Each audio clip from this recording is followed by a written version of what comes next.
नमस्कार, बहुत बहुत स्वागत है आपका। आप देख रहे हैं देश का सवाल और मैं हूं सचिन। 2024 के लिहाज से 2023 बहुत इंपॉर्टेंट है, बहुत महत्वपूर्ण। 2023 में कई राज्यों में चुनाव है और ये राज्य जिसका असर अगले साल लोकसभा चुनाव पर पड़ना है, उसी के लिए सेमीफाइनल की जंग कहे जा रहे हैं। दो मुख्य पार्टियां बीजेपी और कांग्रेस दोनों ही परेशान नजर आ रही हैं। शुरुआत भले हम कांग्रेस से करें, कर्नाटक से करें, या फिर हम कांग्रेस को लेकर के राजस्थान तक पहुंच जाए। वहीं अपनों में ही कहीं ना कहीं थोड़ी सी मनमुटाव नजर आ रहा है। कर्नाटक में अगले महीने, सबसे पहले कर्नाटक में, क्योंकि वोटिंग है, अगले महीने वोटिंग है और इससे पहले टिकट पर खुलकर टकराव हो गया है शुरू। कर्नाटक में बीजेपी नेता और पूर्व सीएम जगदीश शेट्टार को टिकट नहीं दिया गया है, जिसे लेकर वो बगावती मूड में। दूसरी तरफ राजस्थान में एक बार फिर पायलट गहलोत में तनातनी जारी है और हो सकता है इस बार पायलट आर पार की लड़ाई लड़े, क्योंकि इस बार उन्हें हाईकमान ने तलब किया है। अब इस अंदर खाने की लड़ाई से क्या नुकसान हो सकता है, कैसे समझौता किया जा सकता है, क्या कुछ होगा और इस 2023 के सेमीफाइनल में 2024 की सूरत किस तरीके से बनेगी। क्योंकि बिहार में भी आज हमने देखा कि नीतीश कुमार आए और नीतीश कुमार ने तमाम मुख्यमंत्रियों से बात की। वो भी कोशिश कर रहे हैं कि विपक्ष के मठाधीश कहीं ना कहीं नीतीश कुमार बन जाएं, लेकिन क्या वो मोर्चा सिर्फ बिहार तक सीमित रहेगा या फिर नीतीश कुमार बाकी और बड़े नेताओं से भी मुलाकात करेंगे, इसी पर होगा आज देश का सवाल। लेकिन उससे पहले कुछ ये बयान। वसुंधरा जी के कार्यकाल में जब हम लोग कांग्रेस में विपक्ष में थे, तो हम सब लोगों ने बहुत सारे स्कैंडल्स और करप्शन के मामलों को उजागर किया था, प्रमाण के सहित। और हम लोगों ने जनता से ये वादा किया था कि जब सरकार में हम लोग आएंगे, तब वसुंधरा जी और भाजपा के शासन में तमाम जो गड़बड़ घोटाले हुए, जिसका विवरण मैं बहुत पहले देख चुका हूं। भाजपा और वसुंधरा जी के समय में शराब माफिया, भू माफिया, बजरी माफिया, खान के घोटाले, तमाम तरह के अपराध और सरकारी धन का दुरुपयोग हुआ, जो हमने कई मर्तबा पब्लिक प्लेटफॉर्म पर लोगों को आश्वासित किया था कि हम उसके खिलाफ प्रभावशाली कार्रवाई करेंगे। करप्शन के खिलाफ हमारी जीरो टॉलरेंस की पॉलिसी है और मैं चाहता था कि सरकार में रहते हुए कांग्रेस की सरकार में इस पर कार्रवाई हो। 30 तक मुझे राजस्थान को देश का नंबर 1 राज्य बनाना है। इस सपने को साकार करने के लिए पिछले 4 बजट एवं इस साल के बचत राहत बजट वाले बजट में मैंने ऐसी योजना बनाई है जो किसी दूसरे राज्य में नहीं है। किसी और राज्य में जनता को मुफ्त में 25 लाख क्या 10 लाख का भी बीमा नहीं मिल पा रहा है, किसी भी राज्य में। मुद्दे सही हैं, मुझे लगता है तरीका थोड़ा गलत हो गया। अगर उन्होंने अपनी गवर्नमेंट को चैलेंज किया तो वो थोड़ा सा गलत है। वहां संयम और सब्र रखने की जरूरत है। वसुंधरा जी और उनके समय के भ्रष्टाचार के मामले, जिनको डिटेल में गिनाया गया था, उसके बारे में कुछ जानकारी भी हासिल करके पब्लिक प्लेटफॉर्म फोरम पे रखा गया था। निसंदेह उसको उठाना चाहिए और वहां अटैक करना चाहिए। धरना तक तो सही है, लेकिन पार्टी को उसमें लेना, उसके लिए गंभीरता से सोचना चाहिए था। इसमें मैं भी दूर से फॉलो कर रहा था। उसमें ये बात आ रही थी कि 4-5 दिन से लगातार न्यूज में आ रहा था कि सचिन धरने पे बैठने वाले हैं।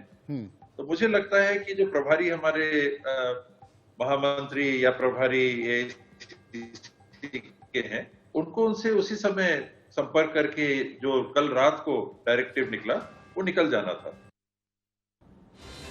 तो ऐसे में देश का सवाल इन सवालों के साथ कि क्या टिकट पर टकराव से कर्नाटक बीजेपी को होगा नुकसान।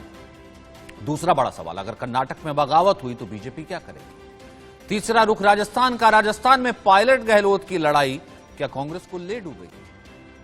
वहीं अगर राजस्थान में भी बगावत हुई तो कांग्रेस क्या करेगी, जिसकी पूरी संभावना नजर आ रही है, या फिर एक बार फिर से कोई फॉर्मूला कहीं ना कहीं निकाल लेगी कांग्रेस। और वहीं हम बात करेंगे कहीं ना कहीं बिहार की भी, कि अगर विपक्ष एकजुट होता नजर आ रहा है, यहां विपक्ष का चेहरा नीतीश कुमार बनाने की या बनने की कोशिश कर रहे हैं, तो वो मोर्चा कितनी दूर सुदूर तक जा सकता है। तो आज इन्हीं पॉलिटिकल एंगल्स पर हम चर्चा करेंगे। टी संकीर्थ हमारे साथ हैं, बीजेपी के प्रवक्ता। सुरेंद्र सिंह राजपूत जुड़ रहे हैं, कांग्रेस के स्पोक पर्सन। हमारे साथ शफीकुल्लाह साहब हैं जो कि जेडीएस के स्पोक पर्सन हैं। जयप्रकाश रमैया है एग्जीक्यूटिव एडिटर आईटीवी नेटवर्क के। हमारे साथ अरविंद मोहन होंगे जो कि कंसल्टिंग एडिटर हैं इंडियन न्यूज के। सबसे पहले टीक संकीर्था साहब, मैं आपसे जानना चाहता हूं, कल बहुत वेट के बाद आखिरकार कर्नाटक की लिस्ट तो आई, लेकिन जगदीश शेट्टार की नाराजगी और उसके बाद ईश्वरप्पा तो पहले ही कह रहे थे कि उन्होंने संन्यास ले लिया, लेकिन उनके जो बाकी समर्थक हैं उनको लेकर के उनकी नाराजगी कि नहीं अभी उनको चुनाव लड़वाना चाहिए था। और वहीं दूसरी तरफ कांग्रेस में भी यही सब चीजें चल रही है। सबसे पहले तो मैं आपसे ही पूछता हूं भाई, कर्नाटक से लेकर राजस्थान बीजेपी कांग्रेस में घमासान, तो सर फिर चुनावी बेड़ा कैसे पार होगा संकीर्था जी? देखिए, भारत भाजपा जो चुनाव लड़ रहे हैं कर्नाटका में, वो एक प्रो इनकम्बेंसी का मुद्दा लेकर चुनाव लड़ रहे हैं। पहले इसमें 189 सीट्स हमारा सेंट्रल इलेक्शन कमेटी ने कल रात को 189 कैंडिडेट्स को चुन के उन लोगों को इलेक्शन लड़ने के लिए एक मौका दिया है। हमारा साथ ये है, हमारा और कांग्रेस में क्या डिफरेंस है? एक चुनाव लड़ने के समय वो भी मुद्दा लेकर जा रहे हैं, हम भी मुद्दा लेकर जा रहे हैं, लेकिन हम मुद्दा डेवलपमेंट और एक प्रो इनकम्बेंसी का मुद्दा लेके जा रहे हैं। और ये कांग्रेस का लोग जो है वो लोग को फिर से उल्लू बनाने के लिए काम में फंस रहे हैं, क्योंकि राजस्थान में कर्जा माफ, वो किसानों का कर्जा माफ करने के लिए घोषणा किया, अब तक नहीं किया। घोषणा को कर्जा तो छोड़ दो, 22,000 फार्मर्स का जो लोन लिए थे उसका खेत जमीन में वो कब्जा करने के लिए वो आगे बढ़ा है। तो ऐसा एक कांग्रेस जो घोषणा करता है वो मुफ्त का हो या कोई कार्यक्रम का हो, वो नहीं होने वाला है, क्योंकि भारतीय जनता पक्ष जो बोलते हैं वो करते हैं। वो प्रो डेवलपमेंट के बारे में बात करते हैं, लोगों के बारे में भलाई के लिए बात करता है। ऐसा एक सा मुद्दा लेके प्रो इनकम्बेंसी का मुद्दा लेके हम इस बार चुनाव लड़ने वाला है। Sir fight with in the party को कैसे लड़ेंगे? मेरा सवाल इससे जुड़ा था। एक तरफ ईश्वरप्पा के समर्थक, दूसरी तरफ जगदीश शेट्टार साहब जो है वो खुलकर बगावत पर सामने आ गए। ये भी तो एक इन फाइटिंग का मुद्दा जो आपको नुकसान पहुंचाएगा सर, या फिर भले नुकसान हो लेकिन इनको आप ठीक कर लेंगे? देखो, रेबेलियंस सभी पक्ष में होता है। इट इज कोई ना कोई इंसान चुनाव लड़ने के लिए, नहीं तो किसी एस्पिरेशन के लिए चुनाव राजकीय क्षेत्र में आता है। जगदीश शेट्टर जो है तो वो हमारा वरिष्ठ नेता है, जैसा ईश्वरप्पा जी है, जैसे येडियुरप्पा जी है, उन दोनों भी स्पष्ट, और हालाडी श्रीनिवास शेट्टी, उन तीनों लोग भी स्पष्ट से कह दिया है हम चुनाव राजनीति से बाहर रहेंगे, लेकिन हम एक्टिव पॉलिटिक्स में रहेंगे।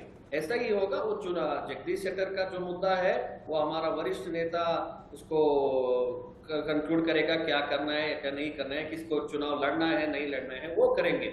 वो हम संभाल के उसको लेके 150 सीट जो जीतने के लिए क्या हमारा एजेंडा है उसके ऊपर हम कंसंट्रेट करेंगे। सुरेंद्र सिंह राजपूत, मतलब कल से जैसे ही जगदीश शेट्टार या कोई जैसे टिकट आई बीजेपी की और उसके बाद कोई रिएक्शन आया, तो बीजेपी के नेता बड़े कॉन्फिडेंट थे कि जो हमारी ऊपर की लीडरशिप है ना, अगर ऐसी कोई वॉइस आती भी है जिसमें कोई बगावतें सुर या फिर नाराजगी होती है, हम भले हमारे को नुकसान हो लेकिन हम इसको बर्दाश्त नहीं करते, पूरे तरीके से आला कमान के कंट्रोल में चीजें रहती है, हम कर लेते हैं। लेकिन सर यही चीज जो है वो कांग्रेस के साथ क्यों नहीं हो पा रही है? पिछले कई दिनों से अगर हम देख रहे हैं जो राजस्थान में जो है अंदर खाते की लड़ाई, अब तो चुनावी नुकसान तक आई, चुनाव के बिल्कुल मुहाने पर बैठे, और यहाँ पायलट और गहलोत दोनों आमने सामने। आज तो दिल्ली तलब हो गए पायलट। बड़ी अच्छी बात पूछी सचिन आपने। सच बात यह है कि हमारे यहाँ जीवंत लोकतंत्र है, सबको अपनी बात कहने की आजादी है। हम मतभेद को भी साथ में बैठ करके वार्ता करके सुलझाते हैं।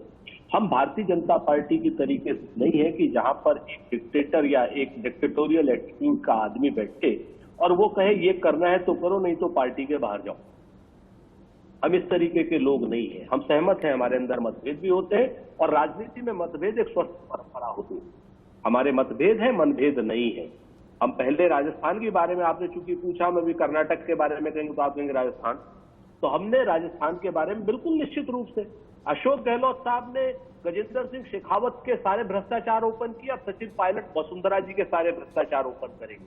भ्रष्टाचार कोई कांग्रेस को थोड़ी ओपन हो रहे हैं, सचिन पायलट जी ने कोई और थोड़ी डिमांड की है, सही डिमांड की है कि क्या नाम ये वसुंधरा के सारे भ्रष्टाचार ओपन होने चाहिए। आज की डेट में भारतीय, लेकिन वो तो अपने मुख्यमंत्री पर कह रहे हैं उन्होंने कार्रवाई नहीं की, नहीं, इसलिए तो अनशन पर बैठ गए।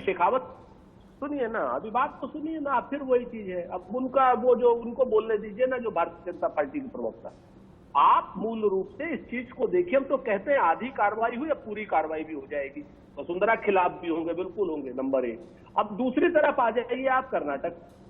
कर्नाटक की स्थिति यह है कि इनके दो उप मुख्यमंत्री इस्तीफा दे रहे हैं। एक लक्ष्मण सावदी ने भी इस्तीफा दे दिया, उसकी तो आप बात ही नहीं उठा रहे। अगले ने टिकट वितरण से नाराज होकर के, क्योंकि उसके क्षेत्र में उसके कट्टर विरोधी को टिकट दिया। लक्ष्मण सावदी एमएलसी है, डिप्टी चीफ मिनिस्टर है वहां का, उसको। दूसरा एक इसको दे रहे टिकट, जो बाकायदा पोर्नोग्राफी में पकड़ा जा रहा है। वो आदमी जो क्या नाम के, वो नौकरी के बदले जो वो थी, इनका एक एमएलए था, आप मैं कहना नहीं चाहता आपके राष्ट्रीय चैनल पर, बाकायदा उसकी फुटेज चली, वीडियो चली आपके सामने। ऐसे लोगों को ये टिकट दे रहे हैं, और लक्ष्मण सावदी, जगदीश शेट्टार जैसे जो क्लीन इमेज के लोग हैं, उनका टिकट काट रहे हैं। ये तो भारतीय जनता पार्टी कर्नाटक है, मिस्टर 40%, जहां पर लगातार पेटीएम की जगह पेसीएम हो रहा है। तो वहां पर जो स्थिति ये है कि इनकी पार्टी में भगदड़ मची हुई है, विद्रोह हुआ है। 40% एक इसके पास जाता है, कौन सी प्रो इनकम्बेंसी है, कौन सी एंटी इनकम्बेंसी, इनको बताना पड़ेगा। इनको ये भी बताना पड़ेगा कि जब महिलाओं से सीधे सीधे नौकरी के बदले उनका शारीरिक शोषण करते हैं, उनको टिकट कैसे दे रहे हैं, ये इनको बताना पड़ेगा। कर्नाटका की टोटल फ्रैक्चर्ड इकाई है आज की डेट में। इनके नेता भाग रहे हैं, चुनाव लड़ना नहीं चाहते, जो लड़ना चाहते हैं उनको पार्टी आला कमान टिकट देना चाहती, और मतभेद बताते हैं। हमारे में राजस्थान में है, और हम तो कहते हैं स्वस्थ लोकतांत्रिक परंपरा है। ठीक है, चलिए, आपने खुलकर मान लिया, आपने कहा कि ठीक है मनभेद है, आपने खुलकर मान लिया, ठीक है, मैं इसका जवाब ले लूंगा संकीर्ता जी से। लेकिन उससे पहले जयप्रकाश जी, मैं आपके पास आना चाहता हूं। क्या इतना आसान है कि अंदर खाते की लड़ाई और कोई चुनावी नुकसान नहीं, या सच में ऐसी भगदड़ मचने वाली कि अंदर खाते की लड़ाई चुनावी नुकसान तक आई? भले मैं बीजेपी की बात करूं, भले मैं कांग्रेस की बात करूं, जहां पर एक डी के शिव कुमार धड़ा है, सिद्धरमैया धड़ा है, और दिल्ली में पार्टी अध्यक्ष तो मल्लिकार्जुन खड़गे हैं, अंदर खाते कई बातें तो उनको लेकर के भी चल रही। सचिन जी, ये जो रेबेलियन है, it's common to all the 3 parties. ये बीजेपी में भी है, कांग्रेस में भी है, और जेडीएस में भी है। जेडीएस में डायनेस्टी पॉलिटिक्स को लेके और दोनों भाइयों की आपस में घमासान लड़ाई हो रही है, रेवन्ना और कुमार स्वामी के बीच में। कांग्रेस में देखा जाए तो देखिए, यहाँ पे तो बगावत थी, लेकिन डिफरेंस ऑफ ओपिनियन तो टॉप 2 लीडर्स में है कि कौन सीएम की उम्मीदवार है। लेकिन it's just show off strength, United front वाला जो पोस्टरिंग तो हो रहा है। बीजेपी में देखा जाए तो एंटी इनकम्बेंसी है, they have a lot of issues to tackle. Corruption की चार्जेस है, पेसीएम कैंपेन कांग्रेस का बहुत इफेक्टिव रहा, और they want to give clean good governance. तो इसको लेके they are very clear and ruthless. आप देखिए, ईश्वरप्पा को बिठा रहे हैं, जगदीश शेट्टार को बिठा रहे हैं, 9 एमएलए सिटिंग एमएलए को इस बार टिकट नहीं है। 52 ऐसे न्यू फेसेस को टिकट दे रहे हैं। हाँ, एक्सपेरिमेंट बहुत हो रहा है। एंड सीनियर लीडरशिप को लेके सब उतल पुतल तो थोड़ा होता है।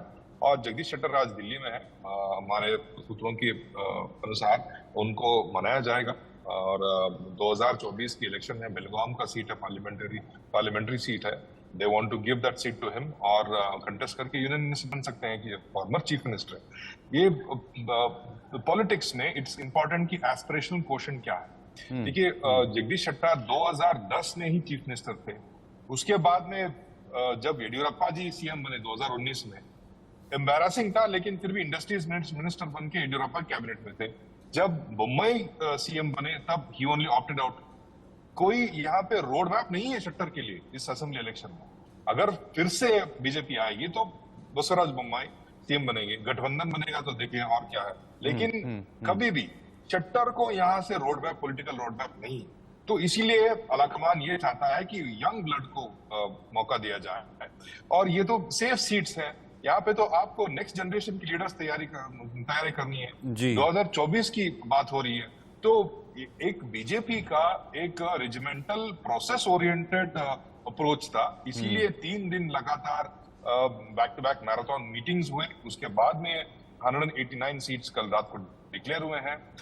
You cannot keep everyone happy. तो पॉलिटिक्स में होता रहता है। And I think by and large BJP अगर कोई रेबेलियन है उसको क्वेल करके they will by and large manage. नहीं, it's exactly. Common to all the three parties. Exactly, that was my point sir. मैं वही तो कह रहा था कि तभी मैंने वो सवाल सुरेंद्र सिंह राजपूत से भी पूछा था। उन्होंने कहा कि ये भीतर का लोकतंत्र है कि कैसे जो है यहां पर भी ऐसा नहीं अंडर द कारपेट कोई झगड़ा नहीं है, चल रहा होता है, लेकिन उसको बिल्कुल जो है अंडर द कारपेट करके और शांत करके और एक प्रोसेस के थ्रू दिखा करके ऐसा करके जो है सामने आकर के स्टोरी कुछ और हो जाती है। वहीं दूसरी तरफ जो है वहां चीजें खुल करके सामने आ जाती हैं, जिसका कहीं ऐसा ना हो कि या फिर आने वाले वक्त में जो है उसका जो लॉस होता है वो चुनावों को देखने को मिल जाता है। मैं अरविंद जी आपसे कमेंट लेता हूं, फिर उसके बाद संकीर्ता जी सुरेंद्र सिंह राजपूत का जवाब देना चाहते हैं। शफीकुल्लाह जी आपके पास भी वापस आना हो। अरविंद जी आपको क्या लगता है, एक बहुत अच्छा वर्ड यूज किया था अभी जयप्रकाश जी ने, वो था एस्पिरेशन क्वोशंट। वो एस्पिरेशनल क्वोशंट आज हम देखें ना, तभी तो आज आए नीतीश कुमार तेजस्वी की बिटिया से भी मिले और फिर उसके बाद बाकी और मुख्यमंत्रियों से भी मिल रहे हैं, लेकिन फिलहाल तो ये बिहार से ज्यादा दूर जा पा नहीं रहा। राजस्थान में एक अलग चल रहा है, वहां पे जो है वो भी एस्पिरेशन की कहीं ना कहीं लड़ाई है। छत्तीसगढ़ की तरफ भी आ जाए तो वहां भी एक एस्पिरेशन की लड़ाई है। तो उसी एस्पिरेशन क्वेश्चंस के बीच में फिर विचारधारा कहां ठहरती है, जिसके ऊपर जो हम कहते हैं कि हम विचारधारा फर्स्ट है, बाकी पार्टी जो कहेगी वो बाद में सेकंड है। नहीं, विचारधारा और सांगठनिक काम, ऑर्गेनाइजेशनल काम भी मैं मानता हूं कि इन दोनों की पूछ दिन पर दिन कम होती गई है। इसीलिए ये नाराजगी वाला सवाल बार बार और ज्यादा। आप हिमाचल देखिए, बीजेपी पूरी तरह से हार गई सिर्फ अपने असंतुष्टों को न संभाल पाने के चलते। और कहानी मैंने इतनी मैं मानता हूँ उसको दुस्साहस की, प्रधानमंत्री से बात करते हुए वो जो बागी नेता था उसने अपना वीडियो वायरल कर दिया कि ऑडियो कि प्रधानमंत्री उसको मना रहे हैं और वो मानने वाला नहीं है और नहीं माना। तो इस किस्म की चीज़ें तभी होती हैं जब आप आइडियोलॉजी से पॉलिटिक्स को दूर ले जाते हैं और ऑर्गेनाइजेशनल कामकाज को वजन कम मिलता है। फिर दूसरी चीज़ें, जाति, पैसा, मसल पाव, इन सब चीज़ों की गिनती होने लगती है। यंग जनरेशन, पुराना जनरेशन, ये सब गिनती ऊपर की दिखाने की चीज़ रह जाती है। असली चीज़ हो जाती है कि आपके पास कितना पैसा है, आपके पास कितने साधन हैं, आपके पास कितने लोग हैं, फिर पार्टी में योगदान आपका क्या है, समाज में क्या योगदान है और विचारधारा से आपका कमिटमेंट कितना है। ये धीरे धीरे धीरे धीरे किनारे होता जाता है। और इसीलिए कल के दूसरी पार्टी के आदमी को आज टिकट देने में कोई, तीनों में कह रहा हूँ, अभी कर्नाटक की जो कहानी है उसमें आप जेडीएस के लोग बड़े खुश हैं कि बाकी दो जगह से नाराज होकर लोग हमारी तरफ आ रहे हैं और ऐसे बागियों को टिकट देने में वो खुशी होगी। ये हर पार्टी चुनाव में आप देखेंगे। तो सारे पुराने जो भी पैमाने हैं पॉलिटिक्स के या सोशल डेमोक्रेटिक पॉलिटिक्स के विचारधारा। शफीउल्लाह जी शर्मा इसमें मुस्कुरा रहे हैं, शफीउल्लाह जी जो है आपके इस कमेंट पे, क्योंकि कई बार ऐसा होता है कि दो की लड़ाई में जो है तीसरे का बेनिफिट हो जाता है, जिसको ये कह रहे हैं कि जेडीएस कहीं फाइट में ही नहीं है, कहीं ऐसा ना हो कि जेडीएस उन्हीं बागियों को लेकर के जो कहीं कमाल की स्थिति में आ जाए या किंग मेकर की स्थिति में आ जाए। शफीउल्लाह जी देखिए, ये जो श्रीमान कह रहे हैं कि बागी आ जाएंगे और हम खुश हो जाएंगे, बात ऐसी नहीं है। सबसे पहले बागियों का बाजार इन लोगों ने बनाया, बीजेपी ने। और बीजेपी ने जो गवर्नमेंट चल रही थी एचडी कुमारस्वामी की, बहुत अच्छे तरीके से चल रही थी। सारे किसान, सारे लेबर, सारे कर्नाटक के अवाम खुश थे, सारी जनता खुश थी। ऐसा गवर्नमेंट को गिराए और इनकी गवर्नमेंट जो है वो ऑपरेशन कमला की गवर्नमेंट है। जब बागी नहीं थे लोग तो बागी बनाया इन लोगों ने और 17 बागियों के लिए इन्होंने एक चार्टर्ड प्लेन 17 बागियों की नॉलेज के बगैर पहले ही आके इंतजार कर रहा था। यहाँ एक एक्स्ट्रा एयरपोर्ट है जिसको HAL एयरपोर्ट कहा जाता है, जो आज के इंटरनेशनल एयरपोर्ट से अलग है। वो एयरपोर्ट हमारा डिफेंस के लिए चल रहा है। वहाँ चार्टर्ड फ्लाइट आके इंतजार कर रही थी ये 17 बागियों को लेके जाने के लिए। इन लोगों ने जहाँ बागियों का सिलसिला नहीं था वहाँ सिलसिला शुरू किया। अभी हम लोग कोई बागियों को इंतजार नहीं कर रहे हैं, हमारे बराबर कैंडिडेट्स हैं और हमारे कैंडिडेट्स 224 सीट्स पे पूरे वो कंटेस्ट करेंगे और 123 हमारा टारगेट है। 123 हम लेंगे और गवर्नमेंट बनेगी।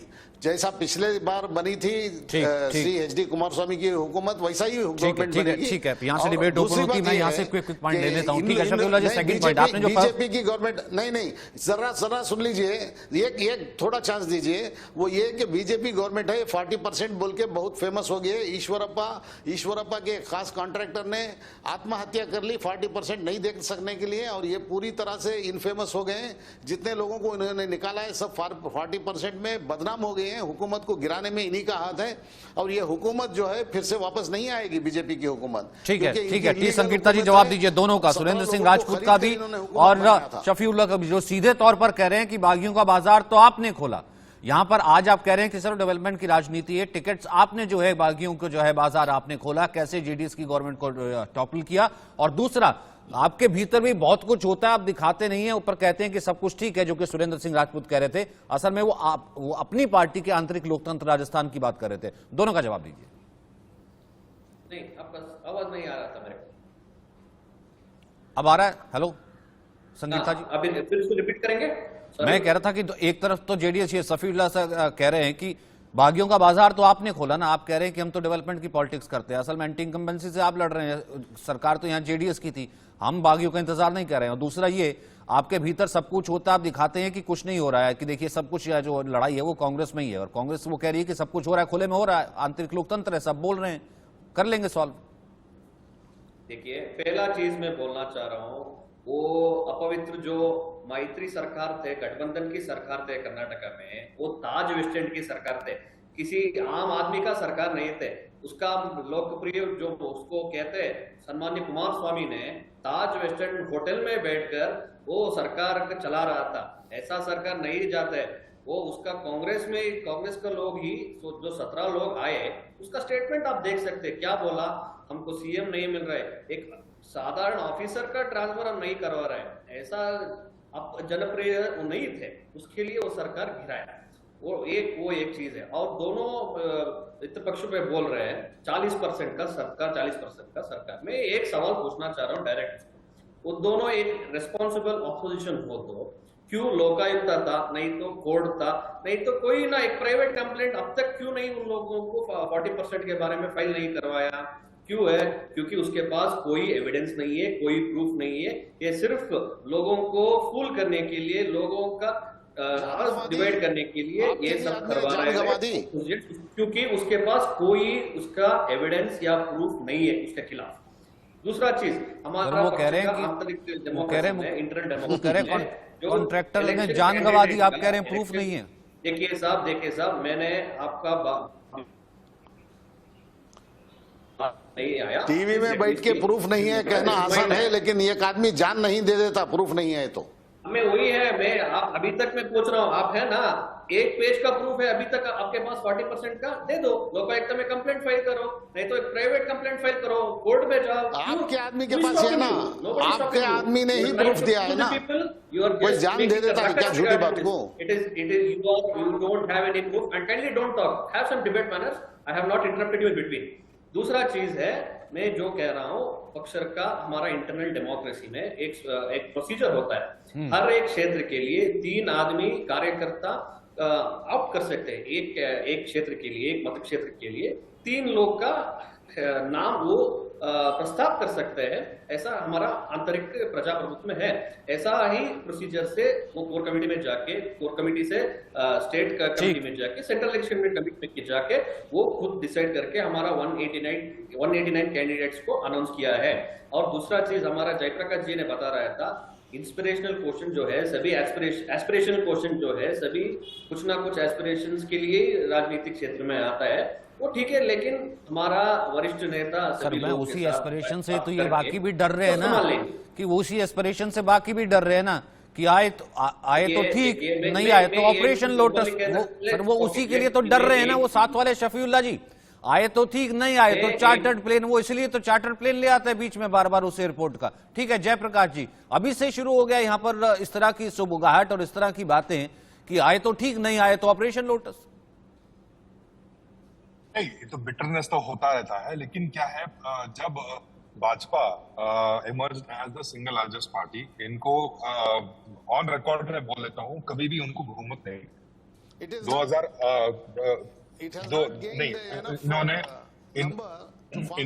इन्होंने जेडीएस के साथ मिलके एक बार सरकार रचाई थी। उसके बाद में 2008 में इनको शॉर्टेज हुआ, 113 मैजिक नंबर है, लेकिन 109 आया सीट और 6 सीटों से कम हुआ। People's mandate it was. उसके बाद में क्या, मैं एक minute, let me complete. I am giving news, not views like you, so let me give the news. तो 2008 में there was a mechanism, independent को साथ में लेके आए और 10-15 लोग सरकार के साथ जुड़ना चाहते थे, जुड़ गए। तो मीडिया ने इसको कॉइन किया ऑपरेशन लोटस। उसके बाद में लास्ट इलेक्शंस को अगर आप देखें, 2018 में जो इलेक्शंस हुए थे, JDS was at 38 seats, you had Congress at 80 seats, BJP emerged as the single largest party with 104 seats. So Kumaraswamy became the chief minister. The memes and the joke at the time was, जो 100 पार लगाता है वो बाहर बैठता है, जो just पास होता है 38 वो किंग हो जाता है। तो this is the call it this beauty of democracy और the ugliness of democracy, but this is harsh reality that one has to accept.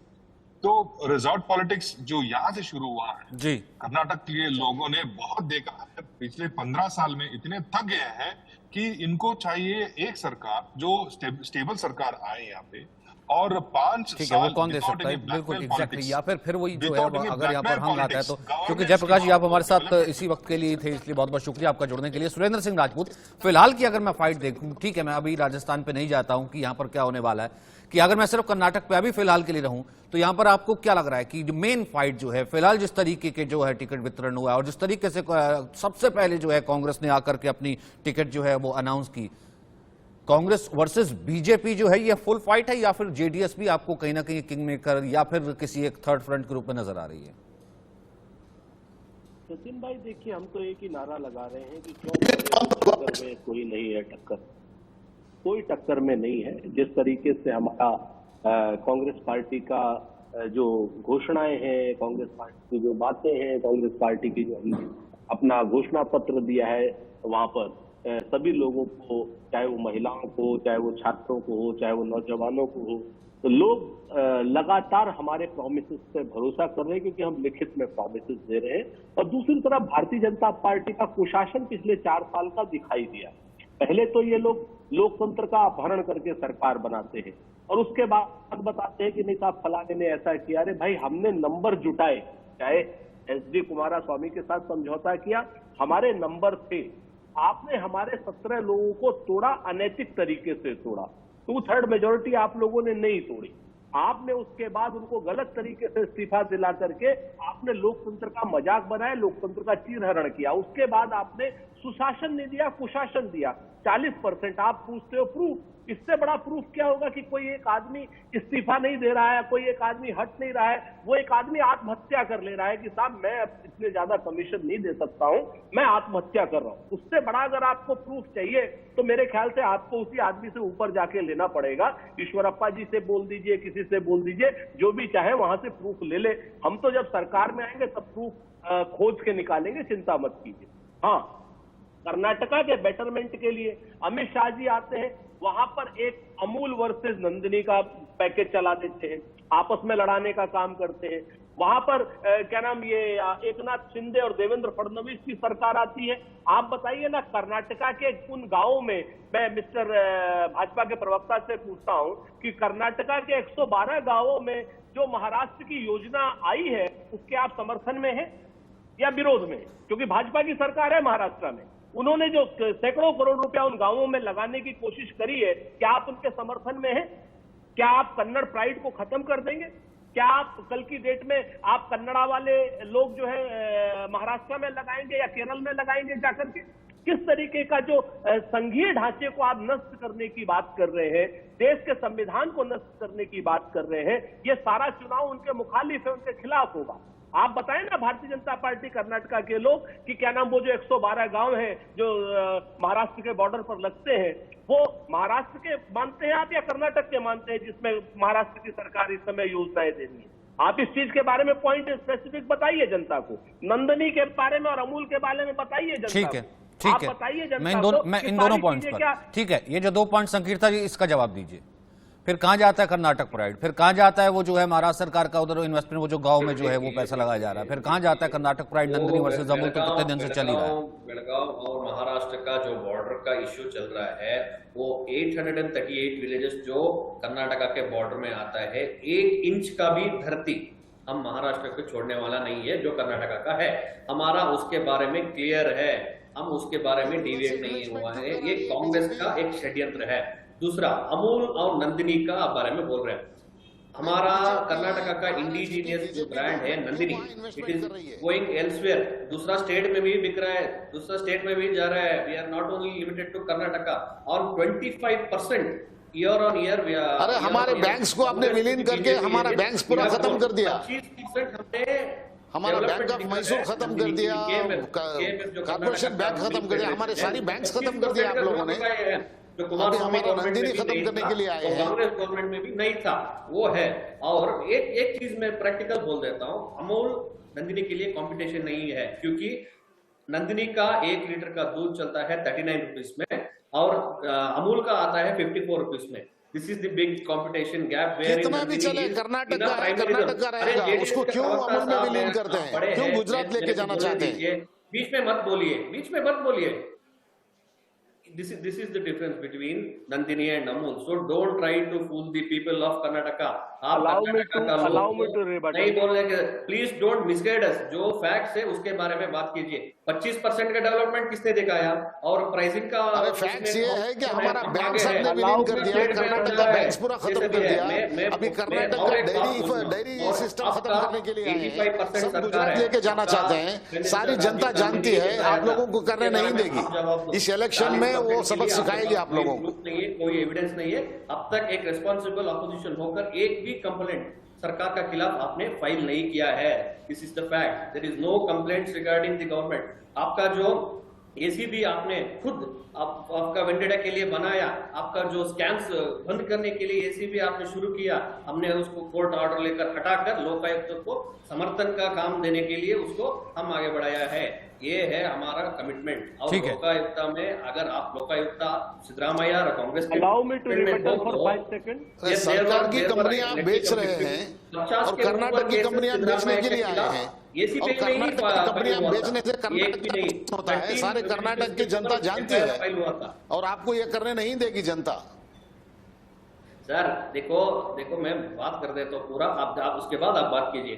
13 FIR था उसका सचिव के ऊपर और 50 प्रकरण अभी भी सिद्धरामैया के ऊपर है, वो अब तक सॉल्व नहीं हुआ। लोकायुक्त में भी है और एसीबी में भी था। इतना करप्शन गवर्नमेंट कांग्रेस का है और आप हमको करके बता रहे हैं ये है। लेकिन हम फिर से बोल रहे हैं, हम ठीक है क्योंकि सवाल सुरेंद्र सिंह राजपूत का था, इसलिए वो उसके ऊपर रिबर्टल देना चाहते हैं। 1 सेकंड, क्योंकि सवाल सुरेंद्र सिंह राजपूत का था, इस पर वो रिबर्टल देना चाहते हैं। फिर उसके बाद शफीकुर जी मैं आपके पास आऊंगा, दोबारा आप संकीर्ता जी इसमें आ जाएगा वापस। सुरेंद्र सिंह राजपूत, देखिए इन्होंने 2 चीजें बड़ी साफ करी। नंदिनी और अमूल के में क्या बोले, इनकी ये हिम्मत नहीं हुई कहने की कि नंदिनी इनका अपना है और अमूल जो है आक्रामक नीति के तहत आ रहा है। नहीं मैंने ठीक तरीके से बोला। नंदिनी कंपटीशन हटा, उतना ही बोला। प्लीज अब जो चीज आप अभी आप जो बोल रहे थे किसी और के लिए, अब इस समय बीच में मत बोलिए ना प्लीज सर। आप तो अच्छे आदमी। Sorry to interrupt you. I said only Nandini रुकिए, अमूल इज नो कंपटीशन। अरे रुकिए जरा रुको। दूसरी मैं बात बता, 838 विलेजेस पर जो महाराष्ट्र सरकार ने अपना पैसा लगाया, वहां पर सैकड़ों करोड़ रुपया, उस पर इनके मुंह में दही जम गई। इन्होंने कहा हम अपनी एकता अखंडता नहीं जा। अरे भाई उनका पैसा आ रहा है, वो लोग वहां पर पैसा लगा रहे हैं, शर्म नहीं आ रही है आपको? आपको शर्म नहीं आती? उन गाँव में पैसा जा रहा है, उन गाँव को वो गाँव ऑलरेडी महाराष्ट्र कह रहा है हमारे, तभी तो पैसा लगा रहे भाई। हाउ डेयर दे कैन जबरदस्ती पैसा लगाएंगे, महाराष्ट्र मनी। हमारी इंडस्ट्री लेके बाहर लेके जाएंगे, क्यों लाके लगाते हैं? 838 गांव में जो पैसा महाराष्ट्र ने लगाया, आपने एक भी रिबटल किया उनको? आपने मना किया एकनाथ शिंदे को, देवेंद्र फडणवीस को? देवेंद्र फडणवीस जनता सबक सिखाएगी, जनता इसका सबक सिखाएगी। आप बताइए ना मेरे को। अगर ये बताएं कि 838 विलेजेस कैसे आप महाराष्ट्र को दे सकते हैं? कन्नड़ के कैसे विलेजेस आप दे सकते हैं? कैसे वहां पर पैसा लगा रही है महाराष्ट्र की गवर्नमेंट? सर वो तो ये कह रहे हैं कि ये तो डेवलपमेंट हो रहा है ना। सुरेंद्र भाई, वो तो यही कह रहे थे ना कि ये तो डेवलपमेंट हो रहा है। डेवलपमेंट का पैसा लगा रहे हैं, अगर दूसरा स्टेट भी उसमें लगा रहा है डेवलपमेंट, लेकिन बिल्कुल। 1 इंच जमीन नहीं भाई देंगे। डेवलपमेंट के लिए कर्नाटक सरकार है ना, महाराष्ट्र सरकार की क्या जरूरत है? हम भी एक काम करते हैं, हम आपके ऑफिस में आ जाते हैं सचिन भाई एज ए एंकर बन करके, और आप ही का टाइम ले लेते हैं और कहते हैं कि साहब ऐसा करते हैं कि सचिन भाई की आधी सैलरी हमको दे देना क्योंकि आधा हिस्सा हमारा है, हम काम कर रहे हैं। ऐसा कर लेते, हो पाएगा? ये स्टेट में 838 गांव जो कन्नड़ के हैं, वो ये बताएं कि वो कन्नड़ के हैं कि महाराष्ट्र के हैं। अगर वो कर्नाटका के हैं तो उसमें महाराष्ट्र का पैसा कैसे आ रहा है? ये संघीय ढांचे पर कुठाराघात है। ये देश में गृह युद्ध छिड़ाने की एक परंपरा प्रहार है। भारतीय जनता पार्टी कर रही है। ढांचे पर बहुत भारतीय बड़ा जनता प्रहार है। पार्टी गृह युद्ध छेड़ने की बात करती है। ठीक है संगीता आपको मालूम है ये जी, बात? ये बेहद गंभीर चीज है जिसका जिक्र उन्होंने पहले भी किया था। वो कह रहे हैं कि इस पर आपको वोकल, इस पर आपको जो है बिल्कुल क्लियर होना पड़ेगा। और पूछिए आप अरविंद मोहन जी से, ये कितना गंभीर विषय है, ये राजनीति से इतर विषय है। ठीक है अरविंद मोहन जी, सबसे पहले मैं आपका एक कमेंट ले लेता हूं, फिर उसके बाद आता हूं संगीता जी से जवाब लेने। नहीं, ये तो कुछ अजीब किस्म का आर्गूमेंट है और ये समझ में आने वाली बात नहीं है कि दूसरे राज्य के इलाकों पे कोई दावा तो करे, लेकिन वहाँ प्रोजेक्ट लेके जाए और प्रोजेक्ट चलने लगे और उस राज्य की तरफ से कोई आपत्ति ना हो। केंद्र इसमें चुपचाप बैठ के तमाशा देखता रहे, जो इतना मजबूत केंद्र और इतने मजबूत नेता, इनका हर फैसला हर आदमी मानता है, इनकी पार्टी के लोग तो और भी माने, उनकी तरफ से इस पे चुप्पी साध ली जाए, ये कुछ अजीब ही हो रहा है। और ये अभी तो अमूल की बात आ रही है, मिर्ची, गुजरात की मिर्ची जिस किस्म से कर्नाटक जाके बेची जा रही है और कई जिलों में उनकी खपत और लोकल ब्रांड सारे पिटते जा रहे हैं, तो ये सब इशू मेरे ख्याल से कर्नाटक में बनने वाला है इस चुनाव में बहुत मजबूती से। बैंकों का मसला भी अपनी जगह है, अमूल का मसला है। जनता इस पर गौर करेगी, जनता सबक सिखाएगी। सर वो इल्जाम आप पे लगा रहे हैं, आप कह रहे हैं जनता सबक सिखाएगी। और इसलिए सिर्फ नहीं इसको हम पर नहीं, आप बोलते रहिए कि कर्नाटक ये बीजेपी कर रही है, गौरव हम पर कोई क्या इल्जाम लगाएंगे? हम तो यहाँ की गवर्नमेंट है। संकीर्ता जी जवाब दीजिए आप। यहाँ की। देखिए, अब अरविंद मोहन जी की बात का तो जवाब दे दीजिए संकीर्ता साहब। नहीं ठीक है, तभी मैंने कहा ना, तभी मैंने उनका पॉइंट पहले ले लिया संकीर्ता जी, क्योंकि अरविंद मोहन जी से ज्यादा जो है जेन्युइन वॉइस किसकी हो सकती है और न्यूट्रल वॉइस किसकी हो सकती है, जब वो ये कह रहे हैं कि इतना सीरियस इशू है कि किस तरीके से जो वहां पर जो प्रोजेक्ट चल रहे हैं, फिर वो गुजरात की मिर्ची, ये तो वहां पर कन्नड़ई और नॉन कन्नड़ी का मुद्दा तो बन ही रहा है, ऑलरेडी वहां पर चल रही है, जिसको बनाया जा रहा है और लाभ पहुंचाया जा रहा है गुजरात के मिर्ची व्यापारियों को। छेड़ना चाहते हैं वोट की पॉलिटिक्स के लिए।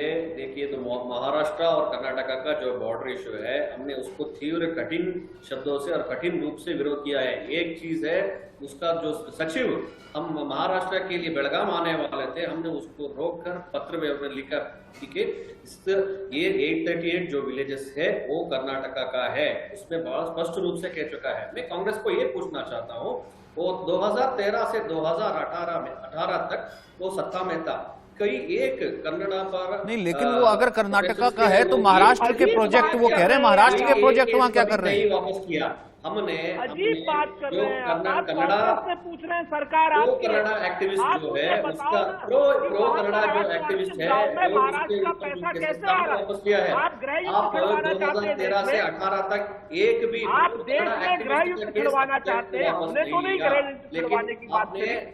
गलती तरीके से वो महाराष्ट्र एकीकरण समिति mister Senthil, please be specific, Maharashtra specific. आप गृह युद्ध छुड़वाना चाहते हैं देश में चुनाव के लिए, लोग था उसके साथ आपने जुड़ा, आपका जो कांग्रेस नेता थे आप गृह युद्ध छुड़वाना चाहते हैं अपने साथ जुड़ा। हमने आप महाराष्ट्र से पैसा कैसे ले रहे हैं? बसवराज बोम्मई जी ने बसवराज बोम्मई जी ने, माननीय मुख्यमंत्री ने स्पष्ट रूप से पत्र में भी गृह युद्ध छुड़वा रहे हैं, सचिव को भी ठीक तरीके से गृह युद्ध छुड़वा रहे हैं आप लोग। मैं फिर से कहता हूं, लेकिन संगीता जी अभी भी आपने शफीकुल्ला और सुरेंद्र सिंह राजपूत के इस इशू का जवाब नहीं दिया, जिसको वो फिलहाल आप कुछ भी कहिए सर, फिलहाल आप कुछ भी कहिए, भले हमने DK शिव कुमार को देखा था कि किस तरीके से जो है वो नंदनी के काउंटर पर और तमाम जगह कोई आइसक्रीम खाते हुए, दूध पीते हुए, तमाम चीजें देखी हैं, पर आप जितना भी अंडरप्ले कीजिए, पर ये इशू तो है, और इशू तो इस बार ये चुनावों में अच्छा खासा जो है सड़क पर नजर आ रहा है, लेकिन आपने दोनों के डायरेक्ट सवाल का जवाब दिया नहीं।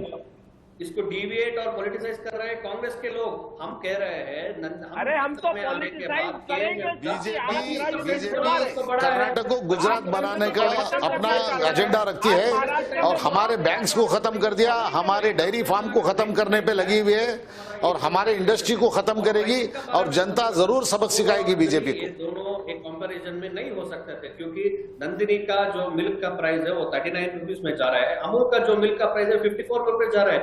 This is a political stunt that is being played by the Congress and trying to fool the people time and again. जो उसका देखिए, ये एक ही चीज में नहीं, सभी मुद्दों पे वो बोल रहे हैं हर घर के लिए 200 यूनिट का करंट देगा करके।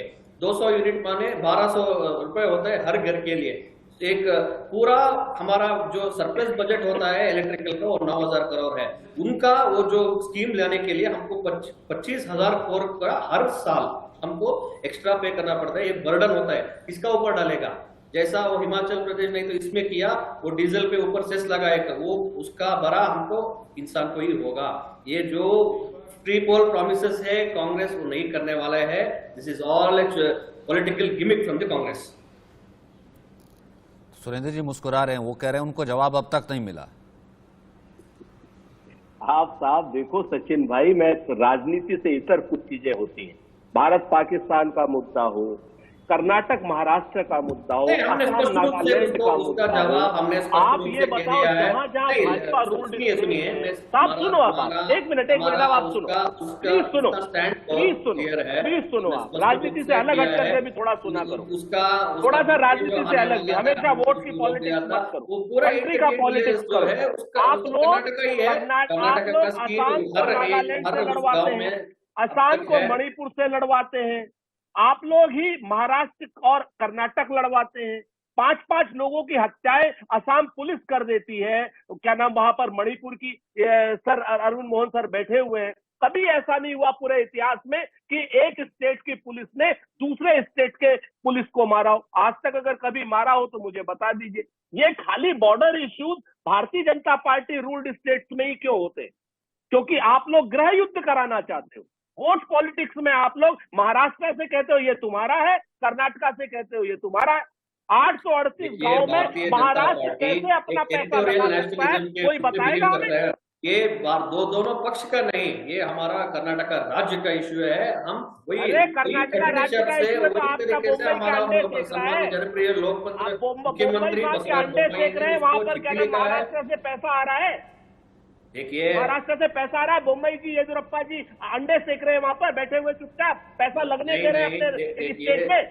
जो 838 आप ये कह दो कि नहीं लगाया पैसा, 800 के ऊपर जो गांव है उसमें कर्नाटक का उसमें कैसे योजना है महाराष्ट्र सरकार की आ रही, जो कर्नाटक सरकार का सभी लोग उसका इस्तेमाल कर रहे हैं। लेकिन हमने कठिन शब्द पत्र में लिखा है, बसवराज बोम्मई ने वेरी क्लियरली लिखा है, लेकिन जो 838 हमारा ही है उसमें निकले नहीं। और उसका जो मंत्री उसका जो नेता उधर का महाराष्ट्र का सचिव आने वाला था उसको भी हमने रोक दिया है, पुलिस को मार रही है, हमने रोक दिया है। एक पुलिस दूसरी पुलिस को मारती है भारतीय जनता पार्टी के राज में। जो पब्लिक लड़ती है समझ में आती है, लेकिन पुलिस सरकार क्या नाम कर्नाटक की सरकार चुप बैठी है और महाराष्ट्र की सरकार कर्नाटक के गांव में पैसा लगा रही है। ऐसा तो कहीं अभी किसी ने देखा हो तो भाई बता दें। गृह युद्ध कराना चाहते हैं आप? मैं उसका जवाब फिर से दूंगा। सम्मान्य मुख्यमंत्री बसवराज बोम्मई ने उसका महाराष्ट्र मुख्यमंत्री को इन ऑफिशियल कम्युनिकेशन लिखा है, लेकिन इन ऑफिशियल फिर देख लीजिए सचिन भाई, सुन लीजिए। 838 विलेज जो आता है वो हमारा में है, उसमें हमारा सभी सरकारों का महाराष्ट्र की सरकार, कर्नाटक की सरकार हमारा ही ये लोग गिफ्ट कर रहे हैं कर्नाटक के। अच्छा ठीक है संकीर्ता जी, अगर ठीक है अगर मैं इसको डेवलपमेंट प्रोजेक्ट्स कह ही दूं, मुझे एक बात बता दीजिए, अगर क्योंकि हर चीज के परम्यूटेशन कॉम्बिनेशन और पॉसिबिलिटी हर चीज की होती है, अगर यहां पर सरकार नहीं आती भारतीय जनता पार्टी के तो फैसला जनता ने करना है। कांग्रेस की सरकार आ जाती है या कांग्रेस प्लस जेडीएस की सरकार आ जाती है या फिर कोई और सरकार आ जाती जो कि बीजेपी की सरकार नहीं होती, तो क्या उन्हीं गांव में उसी तरीके से वो डेवलपमेंट के प्रोजेक्ट पर पैसा महाराष्ट्र की सरकार बीजेपी सरकार खर्चती रहेगी?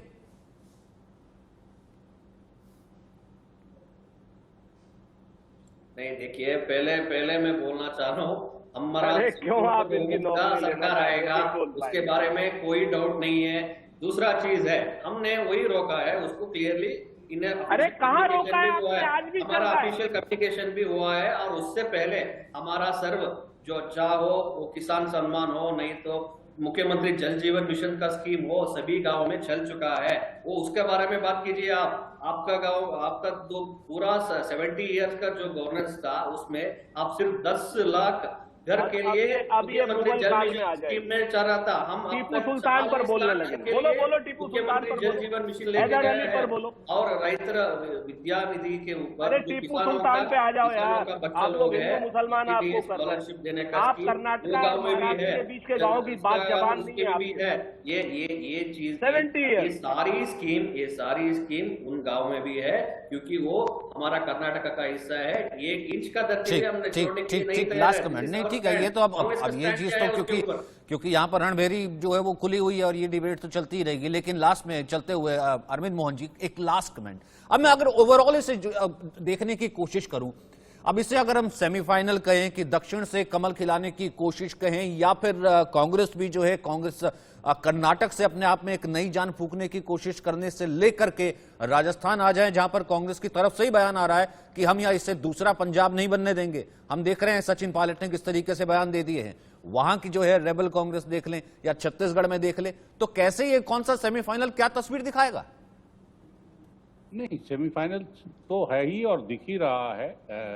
राजस्थान में भी जो कुछ हो रहा है वो सचिन को ही बहुत ऐसे हवा में नहीं कर रहे हैं, उनको भी हाईकमान के कुछ लोग निश्चित रूप से मदद कर रहे हैं।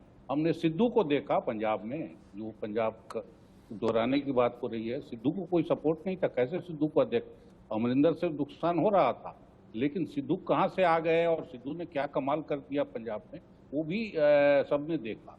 तो इसलिए ये खेल ऐसे ही चलते रहेंगे। असली चीज ये है कि लोग किसको पसंद कर रहे हैं, नहीं कर रहे हैं, और क्या चीजें समेट कर लोगों के सामने रखी जा रही हैं और उनका मैंडेट हासिल हो पा रहा है कि नहीं हो पा रहा है। बीजेपी अपने को अनुशासित पार्टी बोल रही थी, तो पहली परीक्षा अभी बीजेपी की ही है, क्योंकि जिस पार्टी को अलग चेहरा, अलग चाल चरित्र की बात कही जा रही थी, बहुत सख्त अनुशासन की बात की, उसका चेहरा अभी कर्नाटक में बजरंग दिख रहा है, और बजरंग अपने रिबल से भी दिखाई दे रहा है।